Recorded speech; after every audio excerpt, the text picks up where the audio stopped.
एकजना मानिस दुईवटा गधामाथि दुई दुई बोरा लादेर पहाड पार गर्दै थियो।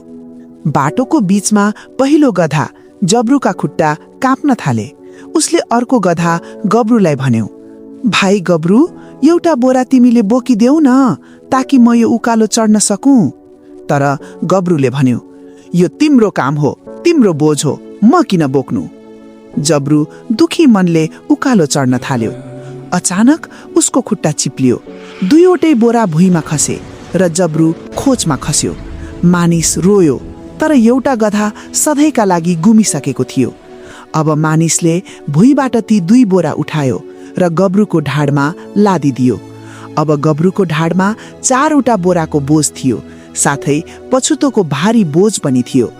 उसले मनमनै सोच्यो, यदि मैले समयमै एउटा बोरा उठाइदिएको भए आज दुईवटा बोरा बोक्नु पर्ने थिएन।